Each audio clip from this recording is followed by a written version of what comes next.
Anda masih menyaksikan Breaking News Kompas TV, Saudara, bersama saya Niputu Trisnanda. Dan tadi, Saudara, kita sedang berdialog dengan Adi Prayitno, Direktur dari Mas Adi. Masih terhubung dengan Kompas TV? Siap, Mbak. Ya, Mas Adi, kita lanjutkan tadi. Tadi ada kisi-kisi yang disampaikan, mungkin tidak hanya Nasdem saja yang akan menonaktifkan anggotanya. Ada informasi terbaru soal ini, siapa partai lain yang menonaktifkan kadernya? Ya, sangat mungkin Partai Amanat Nasional yang saya kira memang ada sejumlah kadernya yang disorot oleh publik. Publik kan juga menduga mungkin dalam hitungan tak lama lagi lah kira-kira begitu, maka PAN juga akan memberikan sikap yang terbuka. Ini tentu sebagai antisipasi bagaimana suara-suara publik secara perlahan kan sudah mulai didengarkan. Dalam kondisi semacam ini tentu aspirasi dan tuntutan publik itu adalah di atas segala-galanya. Jadi elit, partai politik, dan segala elit-elit kunci di negara ini ya memang harus menyesuaikan dan beradaptasi dengan kondisi yang ada saat ini, terutama bagaimana tuntutan-tuntutan mereka dalam banyak hal terkait dengan kebijakan publik, kontroversi yang dilahirkan oleh kader-kader partai sebisa mungkin memang harus dihindari. Salah satunya adalah dengan cara menonaktifkan supaya hal-hal yang diinginkan oleh publik itu ya selesai dan tuntutannya sudah bisa dipenuhi. Kan saya kira di situ, Mbak, sebenarnya. Oke. Sebagai pengamat politik, Mas, ini kan yang kemudian menjadi masalah adalah kalau saya pakai istilah yang di media sosial, asbun. Bagaimana cara bersikap, komunikasi politik, ini kan menjadi sorotan publik begitu. Mungkin kalau kita lihat begitu ya, anggota-anggota ini apakah dengan adanya Nasdem menonaktifkan kadernya, kemudian tadi yang Mas bilang begitu ya, ada kemungkinan bahwa nanti ada partai lain juga yang menonaktifkan kadernya. Apa yang kemudian harus dilakukan partai politik dalam hal ini, Mas? Terutama soal komunikasi publiknya. Ya, bagi saya secara prinsip partai itu harus mampu mengontrol bagaimana kader-kadernya yang saat ini menjadi pejabat publik. Supaya bicaranya itu terukur, supaya bicaranya itu tidak melukai perasaan publik. Disitulah pentingnya rekrutmen dan kaderisasi yang dilakukan secara ajak ya. Supaya siapapun yang dipersiapkan untuk menjadi pejabat publik adalah mereka yang saya kira secara eksplisit kemudian memiliki kapasitas, kompetensi, dan sensitivitas secara moral politik. Tentu tujuannya adalah kita tahu bahwa pejabat publik itu tujuannya adalah mendengarkan. Pejabat publik itu tujuannya adalah mengimplementasikan. Pejabat publik itu adalah menyerap bagaimana aspirasi-aspirasi yang berkembang di tengah masyarakat, bukan justru sebaliknya. Kalau ada kritik, ada protes dari publik kemudian dilawan dengan istilah-istilah yang cukup sarkastis. Itulah yang sebenarnya menjadi trigger bagaimana kemarahan publik itu kan berkembang cukup pesat sampai hingga saat ini. Artinya ini adalah menjadi trigger dan menjadi guidance sebenarnya bagi partai politik bagaimana di kemudian hari rekrutmen calon-calon pejabat publik, entah itu anggota dewan, entah itu menteri, entah itu misalnya calon-calon kepala daerah seperti gubernur, bupati, dan wali kota, itu harus diperhitungkan secara maksimal. Yang dihitung itu bukan hanya soal potensi menangnya dalam politik elektoral, tapi yang paling penting adalah kalau dia terpilih, kalau dia menang sebagai pejabat publik, maka dia tampil sebagai sosok negarawan yang cukup ajak. Dia tampil sebagai perwakilan dari rakyat, dia tampil sebagai sosok atas nama rakyat dan betul-betul berjuang atas nama rakyat dan bukan atas nama kepentingan yang lainnya. Saya kira di situ. Nah, yang kedua secara prinsip bagi saya sebenarnya ya ini kan soal komunikasi publik ya. Kita harus pahami bahwa pejabat publik tujuannya adalah melayani. Tuan mereka itu adalah rakyat, tuan mereka itu adalah publik secara umum. Jangan dibalik-balik gitu ya. Karena ada kesan memang pejabat publik itu selalu mengesankan dirinya adalah sebagai tuan. Bahwa rakyat itu hanya sebatas objek. Sekarang tidak bisa itu. Karena publik semakin cerdas, semakin sadar bahwa yang menjadi tuan di atas segala-galanya itu adalah rakyat Indonesia. Publik itu adalah tuan dari para pejabat-pejabat publik. Jadi ini bagi saya adalah momentum sebenarnya untuk mengevaluasi secara total bagaimana rekrutmen calon-calon pejabat publik yang dimiliki oleh partai politik. Harus terukur, harus sesuai dengan nafas-nafas demokrasi, dan yang paling penting mencerminkan sikap kenegarawanan yang kemudian bisa dipertanggungjawabkan. Saya kira di situ kuncinya, Mbak. Tuan adalah publik, tuan adalah rakyat. Jadi kalau pamer-pamer tas-tas branded, jalan ke luar negeri, di media sosial sudah nggak seharusnya dilakukan berarti ya oleh pejabat-pejabat publik kita ya, Mas? Ya, saya kira sudah tak zaman semacam itu ya. Mestinya yang ditonjolkan oleh pejabat publik apa yang mereka sudah lakukan untuk rakyat. Misalnya soal kinerja, sudah seberapa banyak regulasi dan undang-undang yang mereka sudah putuskan, terutama untuk kepentingan rakyat secara umum. Yang dipamerkan itu adalah soal bagaimana mereka itu serius di setiap pembicaraannya, rapat-rapat di DPR misalnya dengan mitra kerja, itu adalah bagaimana yang setiap mereka perjuangkan adalah kepentingan rakyat, bukan kepentingan kelompok ataupun pribadi. Kan itu yang mestinya dipamerkan. Sudah nggak zaman sekarang yang branded-branded itu yang kemudian selalu diekspos. Itu bagi saya adalah model-model yang saya kira sudah mulai harus ditinggalkan, karena pejabat publik bukan itunya yang mau dilihat. Yang ingin dilihat dari pejabat publik adalah bagaimana keberpihakannya kepada rakyat secara umum. Kakinya nyentuh ke tanah.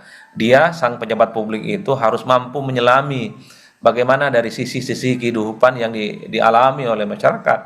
Di tengah masyarakat yang kesulitan cari kerja, cari makan, terjadi PHK di mana-mana. Tapi pada saat yang bersamaan publik ini kan seakan-akan menutup mata dan tidak sensitif. Bahkan mereka itu mempertontonkan kehidupan yang cukup mewah gitu ya. Kan itu yang sebenarnya dalam banyak hal melukai publik, Mbak.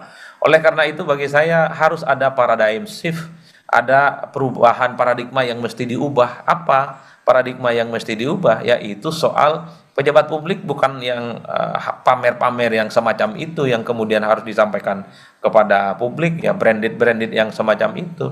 Yang perlu dipamerkan adalah apa yang sudah dilakukan oleh bangsa, dilakukan oleh para pejabat itu untuk kepentingan rakyat. Apa yang mereka lakukan untuk bagaimana menyelesaikan persoalan-persoalan yang ada di bawah. Saya kira di situ, karena pejabat publik itu sebenarnya adalah pelayan dari rakyat. Pejabat publik itu adalah pelayan dari publik. Itu yang secara esensi harus dipahami, bukan logikanya dibalik bahwa sang pejabat itulah yang harus dilayani oleh rakyat. Itu adalah pikiran-pikiran yang keliru. Tuan dari dari kehidupan politik di Indonesia itu dalam negara demokrasi adalah rakyat, itu bukan elit dan bukan pejabat publik. Oke, berarti simpulan singkat begitu ya dari perbincangan kita tadi adalah bukan menunjukkan kekayaan, tapi menunjukkan kerja nyata untuk rakyat ya Mas. Tadi saat kita berbincang Mas, saya mendapatkan informasi terbaru bahwa DPP PAN sudah memutuskan untuk menonaktifkan saudara Eko Hendro Purnomo atau Eko Patrio dan juga saudara Surya Utama atau Uya Kuya sebagai anggota DPR RI dari fraksi PAN terhitung besok. Dengan adanya dua keputusan ini dari Nasdem dan juga dari PAN, apakah ini bisa setidaknya menurunkan tensi yang tinggi di masyarakat, Mas? Ya, bagi saya secara signifikan, ini kan dua partai ini sudah mulai mendengarkan tuntutan-tuntutan dan aspirasi dari publik ya. Itu yang saya kira menjadi penting. Artinya apa? Kalau kita mau jujur sebenarnya ada 4 anggota dewan yang sejak awal sebenarnya cukup disorot statement-statement dan perilakunya. Dan 4 anggota dewan ini per hari ini kita sudah dengarkan, sudah dinonaktifkan oleh partainya. Bagi saya semoga ini menjadi semacam jawaban yang sering ditunggu oleh publik dan publik sudah mendapatkan jawaban yang sesungguhnya. Sahroni, Nafa Urba, kemudian Eko, kemudian Uya Kuya itu selesai dan mereka sudah dinonaktifkan sebagai anggota DPR RI. Itu artinya apa? Partai politik sudah memberikan sikap yang tegas. Partai politik secara terbuka mengevaluasi dirinya terkait dengan masukan-masukan yang terjadi di publik. Karena kalau kita mau jujur sebenarnya trigger dari apa yang dilakukan oleh para demonstran, kelompok-kelompok aktivis selama ini adalah terhadap 4 anggota dewan ini Mbak yang dinilai tidak punya sensitivitas terkait dengan tuntutan-tuntutan yang selalu bermunculan dari bawah. Saya kira di situ konteksnya. Oke, partai politik sudah mencoba melakukan evaluasi. Ada juga yang sudah mengambil sikap, termasuk juga soal tunjangan 8 fraksi di DPR ini sudah sepakat bahwa kita evaluasi tunjangan DPR bahkan kalau memang harus dihentikan atau misalnya diubah begitu ya, disesuaikan dengan kebutuhan saat ini, sepakat untuk dibahas. Tapi pertanyaannya sekarang apa yang masyarakat bisa lakukan, Mas?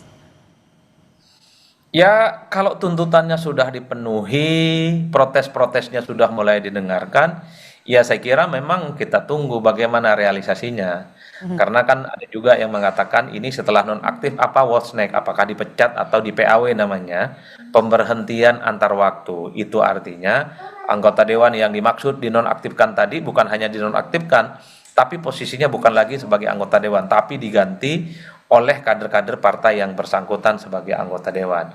Ini yang saya kira memang harus kita tunggu bagaimana progres di masa-masa yang akan datang. Yang kedua ya dari segi publik ya, kalau memang sudah tuntutannya sudah dipenuhi, protes-protesnya sudah mulai didengarkan, ya tidak boleh tidak, kita harus memberikan apresiasi secara terbuka. Karena dalam banyak hal ya partai sudah mendengar, elit sudah mendengar apa yang sudah diinginkan oleh kita semua lah sebagai rakyat secara umum, supaya kader-kader mereka yang menimbulkan kontroversi, menimbulkan kegaduhan, tidak sensitif secara moral, tidak berpihak secara politik misalnya untuk kepentingan publik. Per hari ini ya kalau mau jujur ini sudah disanksi kan, apapun judulnya nonaktif itu dengan kata lain ya mereka sudah tak lagi menjadi bagian dari anggota dewan lah, kira-kira begitu, minimal posisinya sudah dinonaktifkan, saya kira di situ Mbak. Oke, ini juga bisa dikatakan sebagai pembelajaran juga untuk masyarakat betapa pentingnya pemilu. Ya, saya kira begitu. Ini juga menjadi momentum bagi rakyat, bagi pemilih kita semua untuk menjadi pemilih yang cerdas. Bahwa besok-besok kalau ada kompetisi politik, baik anggota dewan, baik pemilihan presiden, pemilihan gubernur, bupati, dan wali kota, yang dipilih itu bukan karena gimmick, bukan hanya lip service, tapi harus dipilih bahwa yang dipilih itu adalah pejabat-pejabat publik yang memang keseharian hidupnya mampu menyelami apa yang dialami oleh rakyat. Saya kira di situ simpelnya. Pentingnya menjadi pemilih kritis, pentingnya menjadi publik yang harus sadar secara politik adalah memastikan bahwa calon-calon pejabat publik di negara kita adalah mereka yang keberpihakannya secara total kepada rakyat, keberpihakannya secara penuh untuk kepentingan-kepentingan masyarakat secara umum. Saya kira di situ pentingnya kenapa politik itu harus menjadi keseharian dalam hidup kita sebagai warga negara biasa. Hanya sekedar untuk memastikan yang menjadi pemimpin, yang menjadi anggota dewan, yang menjadi gubernur, bupati, wali kota, termasuk juga yang menjadi presiden dan wakil presiden, adalah mereka yang betul-betul kedua kakinya itu nyentuh ke tanah dan mencerminkan kepentingan-kepentingan rakyat secara umum, bukan untuk kepentingan diri dan kelompoknya. Saya kira di situ sebenarnya konteksnya, Mbak. Oke, baik. Mas Adi, jangan kemana-mana dulu, kita kasih jeda dulu sejenak.